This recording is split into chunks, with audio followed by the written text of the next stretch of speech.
তোমাদের অনেকেরই এখন পড়াশোনা করতে মাঝে মাঝে খুবই বোরিং লাগে, টায়ার্ড হয়ে যাও।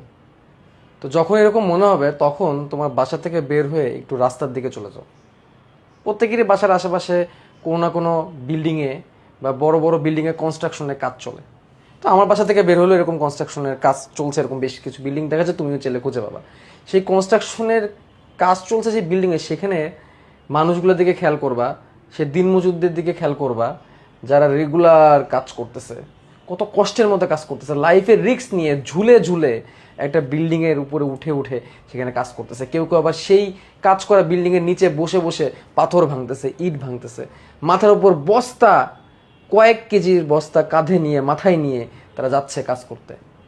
এবং সারাদিনে এভাবে কাজ করে জাস্ট 300 থেকে 400 টাকা মজুরি পাচ্ছে। এই কাজের ফাঁকেই দুপুরবেলা এই গরমের মধ্যে, এই কয়েকদিন আগে যে কষ্ট গরম, যেখানে কিনা আমরা ঘরের মধ্যে ফ্যানের বাতাসে এসির মধ্যে টিকতে পারছিলাম না, সেই গরমের মধ্যে তারা মাথার মধ্যে বোঝা নিয়ে কাজ করেছে। দুপুরবেলা খাওয়ার সময় জাস্ট ওই কনস্ট্রাকশনের পাশে দেখা যায় কিছু টঙের কিছু হোটেল আছে, যেখানে বসে বসে জাস্ট 50 টাকা 60 টাকা বা সর্বোচ্চ সর্বোচ্চ 70-80 টাকা খরচ করে তারা দুপুরের খাবার সারছে। ডেইলি এই গরমের মধ্যে ডেইলি তারা 6 থেকে 7 ঘন্টা না, 10 থেকে 12 ঘন্টা 14 ঘন্টা কাজ করতেছে। আর আমরা বাসায় বসে মাত্র 6 থেকে 7 ঘন্টা পড়বো, সেটাই আমাদের কষ্ট হয়ে যায়। 10 থেকে 12 ঘন্টা কত পরিশ্রম তারা করতেছে ডেইলি। এবং সারাদিন কাজ শেষ করে মাত্র 300 থেকে 400 টাকা নিয়ে তারা বাসায় ফিরে, এবং বাসায় ফেরার সময় বাজারের ব্যাগটা হাতে নিয়ে বাসায় ফিরে।